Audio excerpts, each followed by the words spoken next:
जय हिंद साथियों, स्वागत है आप सभी का आपके अपने YouTube channel DS Rajput education में। तो साथियों, आज अपन लोग देखने वाले हैं भगत सिंह का जीवन परिचय। ठीक है, तो दोस्तों भगत सिंह का जो जीवन परिचय है वो बहुत ही महत्वपूर्ण है। दोस्तों इन्होंने बहुत ही कम समय में जो देश के लिए आज़ादी दिलाने में अपनी जो भूमिका निभाई है वो बहुत ही सराहनीय है, बहुत ही महत्वपूर्ण है और हम जैसे लोगों को उनसे एक प्रेरणा लेने के लिए बहुत ही महत्वपूर्ण है। ठीक है, तो देखते हैं अपन इनको जीवन परिचय देखते हैं भगत सिंह का कि भगत सिंह का जो जन्म है वो 28 सितंबर 1907 को हुआ था। आश्विन कृष्ण पक्ष सप्तमी को प्रचलित है। लेकिन क्या है, तत्कालीन अनेक जो साक्ष्य मिले हुए हैं दोस्तों, उनके अनुसार उनका जो सही जन्म है वो 27 सितंबर 1907 को है और एक सिख परिवार में हुआ था। इनके पिता का जो नाम था वो सरदार किशन सिंह और माता जो इनकी थी उनका जो नाम था वो विद्यावती कौर था। ठीक है, यह एक किसान परिवार में से थे और अमृतसर में 13 अप्रैल 1919 को हुए जलियांवाला बाग हत्याकांड में भगत सिंह की सोच पर गहरा प्रभाव डाला था। तो दोस्तों यहाँ से एक क्वेश्चन आपको कई एग्जामों में देखने को मिलता होगा कि जो जलियांवाला बाग हत्याकांड है वो कब हुआ था। तो अमृतसर में हुआ था, 13 अप्रैल 1919 को हुआ था। ठीक है, तो ये याद रखना, ये पूछा जाता है। तो जो जलियांवाला बाग हत्याकांड हुआ था इससे भगत सिंह की सोच पर दोस्तों गहरा प्रभाव डाला गया था और लाहौर के नेशनल कॉलेज की पढ़ाई छोड़कर भगत सिंह ने भारत की आज़ादी के लिए नौजवान सभा की स्थापना भी की थी। तो अगर आपसे कभी क्वेश्चन पूछा जाए कि भगत सिंह ने आज़ादी के लिए कौन सी सभा की स्थापना की थी, तो नौजवान भारत सभा की स्थापना इन्होंने की थी। ठीक है, वर्ष 1922 में चोरी चौरा हत्याकांड के बाद अब क्वेश्चन, एक दूसरा क्वेश्चन भी आपको मिल सकता है कि चोरी चौरा हत्याकांड कब हुआ था। तो 1919 में हुआ था। ठीक है, वर्ष 1922 में चोरी चौरा हत्याकांड के बाद गांधी जी ने सब किसानों का साथ नहीं दिया, तब भगत सिंह बहुत निराश हुए थे दोस्तों। उसके बाद उनका अहिंसा से विश्वास कमज़ोर हो गया था। ठीक है, आप लोग जानते ही होंगे महात्मा गांधी क्या थे, अहिंसावादी थे और अहिंसावादी होने के बावजूद जब उन्होंने किसानों का बचाव नहीं किया तो उसका विरोध जो है वो भगत सिंह ने करना प्रारंभ कर दिया और उससे क्या हो गए, निराश हो गए। ठीक है, उसके बाद उनका अहिंसा से विश्वास कमज़ोर हो गया और वह इस निष्कर्ष पर पहुंचे कि सशस्त्र क्रांति की स्वतंत्रता दिलाने का एकमात्र रास्ता बचता है उनके पास। ठीक है, अहिंसा से उनका विश्वास डगमगा गया था। अब उनके पास क्या था कि सशस्त्र क्रांति ही क्या है, स्वतंत्रता का आधार बन सकता है। ठीक है, यानी कि लड़ाई झगड़े से, गोली से, मार धाड़ से ही हमारे देश को जो है स्वतंत्रता मिल सकती है। तो उन्होंने ये अपना रास्ता अपना लिया। ठीक है, उसके बाद वह चंद्रशेखर आज़ाद के नेतृत्व में गठित हुई गदर दल के हिस्सा बन गए।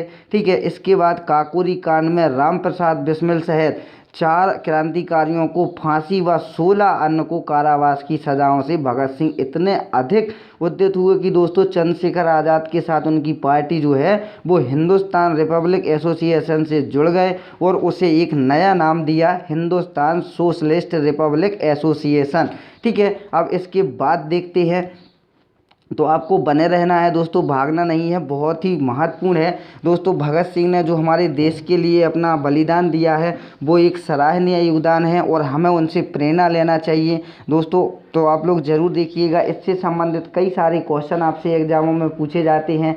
कभी भी जब आपका स्वतंत्रता दिवस या गणतंत्र दिवस मनाया जाता है तो उसमें दोस्तों आप लोग इसका भाषण भी दे सकते हैं अपने कॉलेज में, विद्यालय में, जो भी आप लोग जिस क्लास की भी आप लोग तैयारी करते हैं उसमें अपना ये भाषण दे सकते हैं। केवल आपको थोड़ा सा समय निकाल करके इसका पढ़ना है। ठीक है, भगत सिंह का जन्म परिचय देखना है, कितनी इन्होंने पीड़ा झेली है, क्या क्या इन्होंने देश के लिए किया है। ठीक है, अगर दोस्तों लास्ट में आपको अच्छा लगे तो चैनल को ज़रूर सब्सक्राइब कर लेना। इसी प्रकार से हम आपको वीडियो प्रोवाइड कराते रहते हैं।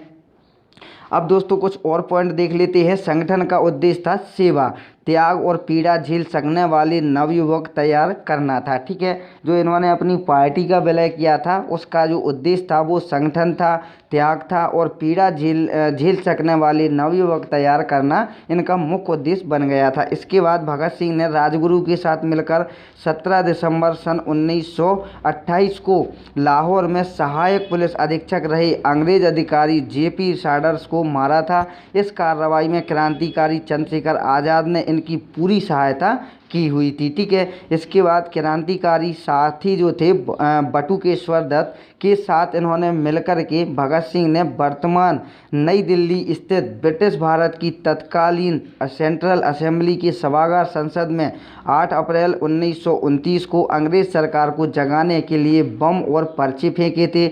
बम फेंकने के बाद वहीं पर दोनों ने अपनी गिरफ्तारी भी दी हुई थी। ठीक है, इसके बाद क्या हुआ था दोस्तों, तो दोस्तों आपको बता दें उस समय भगत सिंह करीब कितने वर्ष के थे, 12 वर्ष के थे। अब आप लोग अंदाज़ा लगा सकते हैं कि 12 वर्ष में इन लोगों ने क्या क्या देश के लिए किया था। क्यों किया था? क्योंकि ये देश को स्वतंत्र करना चाहते थे और बहुत ही जल्द स्वतंत्र करना चाहते थे। ठीक है, इसके बाद क्या है, जलियांवाला बाग हत्याकांड हुआ था। इसकी सूचना मिलते ही भगत सिंह अपने स्कूल से 12 मील पैदल चलकर जलियांवाला बाग पहुंच गए। उस उम्र में भगत सिंह अपने चाचाओं की क्रांतिकारी किताबें पढ़कर सोचते थे कि इनका रास्ता सही है या कि नहीं है। गांधी जी का असहयोग आंदोलन छिड़ने के बाद वे गांधी जी के अहिंसात्मक तरीकों और क्रांतिकारियों के हिंसक आंदोलन में से अपने लिए रास्ता चुनने लगे। गांधी जी के असहयोग आंदोलन को रद्द कर देने के कारण उनमें थोड़ा रोष उत्पन्न हुआ, पर पूरे राष्ट्र की तरह वो भी महात्मा गांधी का सम्मान करते थे। पर उन्होंने गांधी जी के अहिंसात्मक आंदोलन की जगह देश की स्वतंत्रता के लिए हिंसात्मक क्रांति का मार्ग अपनाना अनुचित नहीं समझा। उन्होंने जुलूसों में भाग लेना प्रारंभ किया तथा कई क्रांतिकारी दलों के सदस्य बने। उनके दल के प्रमुख क्रांतिकारियों में चंद्रशेखर आज़ाद, सुखदेव, राजगुरु इत्यादि थे। ठीक है, काकोरी कांड में 4 क्रांतिकारियों को फांसी व 16 अन्य को कारावास की सजाओं ने भगत सिंह को इतने अधिक उद्दीपित किए हुए कि उन्होंने 1928 में अपनी पार्टी नौजवान भारत सभा का हिंदुस्तान रिपब्लिक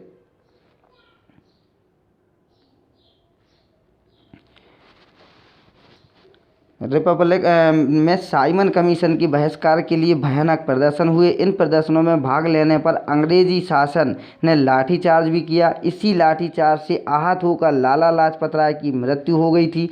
अब इनसे रहा ना गया। एक गुप्त योजना के तहत उन्होंने पुलिस सुपरिटेंडेंट स्कॉट को मारने की योजना सोची गई योजना के अनुसार भगत सिंह और राजगुरु लाहौर कोतवाली के सामने वेस्ट मुद्रा में टहलने लगे। उधर जयगोपाल अपनी साइकिल को लेकर ऐसे बैठ गए जैसे कि वो खराब हो गई हो। गोपाल के इशारे पर दोनों सचेत हो गए। उधर चंद्रशेखर आज़ाद पास के DAV स्कूल की 4 दीवारी के पास छिपकर घटना को अंजाम देने में रक्षक का काम कर रहे थे।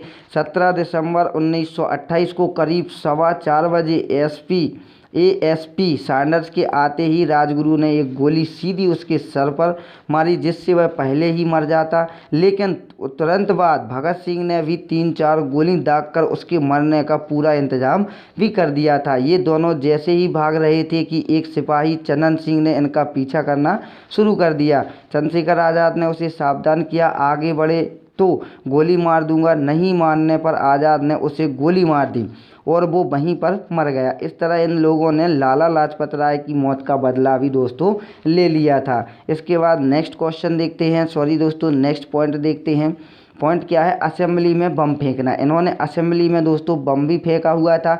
भगत सिंह यद्यपि रक्तपात के पक्षधर नहीं थे, परंतु वे वामपंथी विचारधारा को मानते थे तथा कार्ल मार्क्स से सिद्धांतों से उनका ताल्लुक था और उन्हीं विचारधारा को वे क्या कर रहे थे, आगे बढ़ा रहे थे। और वे समाजवाद के पक्के पोषक भी थे दोस्तों। कालांतर में उनके विरोधी द्वारा उनको अपने विचारधारा बताकर युवाओं को भगत सिंह के नाम पर बरगलाने के आरोप लगाते रहे। कांग्रेस के सत्ता में रहने के बावजूद भगत सिंह को कांग्रेस शहीद का दर्जा नहीं दिलवा पाए, क्योंकि वे केवल भगत सिंह के नाम का इस्तेमाल युवाओं को अपनी पार्टी से जोड़ने के लिए करते थे। ठीक है, तो उन्हें पूंजीपतियों की मजदूरों के प्रति शोषण की नीति पसंद नहीं आती थी। उस समय चूँकि अंग्रेज ही सर्वे सर्वा थे तथा बहुत कम भारतीय उद्योगपति उन्नति कर पाए थे, अतः अंग्रेज़ों के मजदूर के प्रति अत्याचार से उनका जो विरोध है वो स्वाभाविक था। मजदूर विरोधी ऐसी नीतियों को ब्रिटिश संसद में पारित न होने देना क्या था, उनके दल का निर्णय था। सभी चाहते थे कि अंग्रेज़ों को पता चलना चाहिए कि हिंदुस्तानी जाग चुके हैं और इनके हृदय में ऐसी नीतियों के प्रति आक्रोश है। ऐसा करने के लिए ही क्या है, उन्होंने दिल्ली को केंद्रीय असेंबली में बम फेंकने की योजना भी बनाई हुई थी। ठीक है, कुछ और देखते हैं। तो भगत सिंह चाहते थे कि इसमें कोई खून खराबा ना हो और अंग्रेज़ों तक उनकी आवाज़ भी पहुँचे। हालांकि प्रारंभ में उनके दल के सब लोग ऐसा नहीं सोचते थे, पर अंत में सर्वसम्मति से भगत सिंह तथा बटुकेश्वर दत्त का नाम चुना गया। निर्धारित कार्यक्रम के अनुसार 8 अप्रैल 1929 को केंद्रीय असेंबली में इन दोनों ने एक ऐसे स्थान पर बम फेंका जहां कोई मौजूद न था, अन्यथा उसे चोट लग सकती थी। पूरा हाल धुएं से भर गया। भगत सिंह चाहते तो भाग भी सकते थे, पर उन्होंने अपनी सोच पहले ही सोच रखा था कि उन्हें दंड स्वीकार है, चाहे वह फांसी पर क्यों न हो।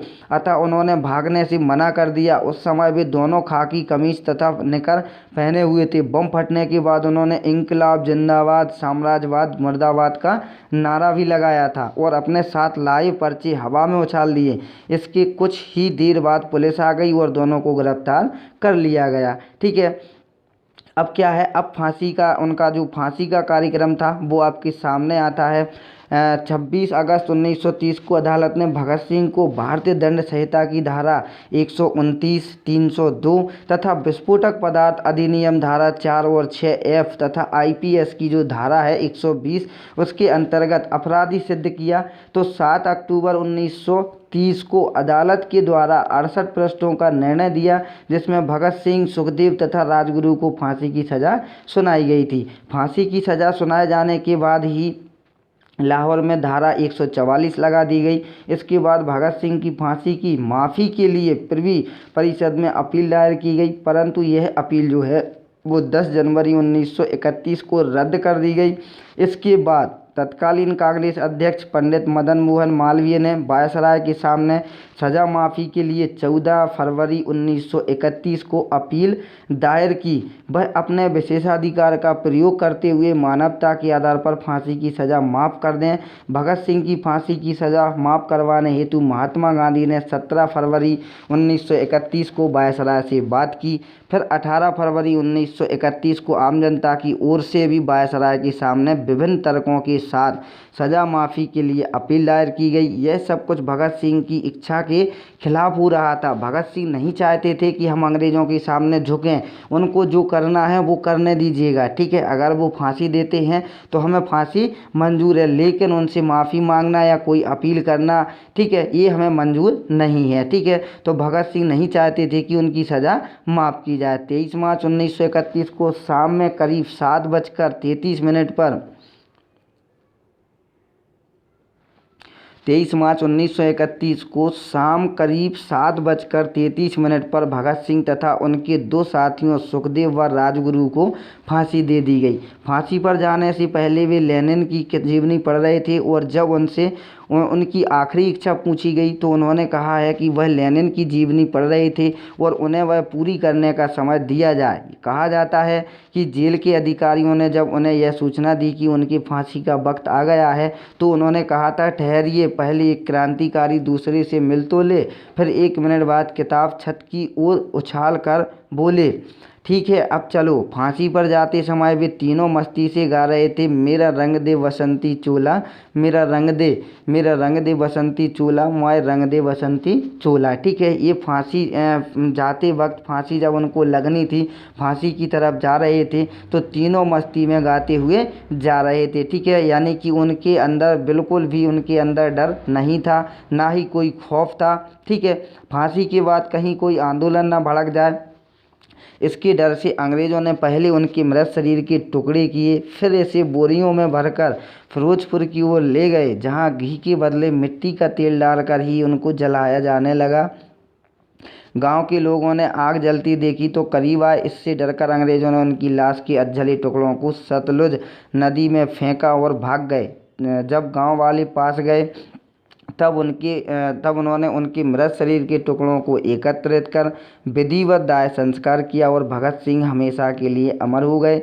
इसके बाद लोग अंग्रेज़ों के साथ साथ गांधी को भी इनकी मौत का जिम्मेदार समझने लगी। इस कारण जब गांधी कांग्रेस के लाहौर अधिवेशन में हिस्सा लेने जा रहे थे तो लोगों ने काले झंडों के साथ गांधी जी का स्वागत किया।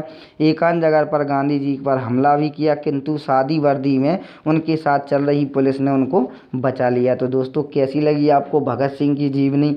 आशा करता हूँ आप इसको पढ़ करके प्रेरित होंगे और पूरा का पूरा वीडियो देखे होंगे। इसके लिए बहुत बहुत धन्यवाद। वीडियो पसंद आई तो वीडियो को लाइक ज़रूर कर दीजिएगा दोस्तों, और हो सके तो चैनल को भी ज़रूर सब्सक्राइब कर लें। तो मिलते हैं दोस्तों नेक्स्ट वीडियो में। जब तक के लिए जय हिंद, जय भारत, वंदे मातरम दोस्तों।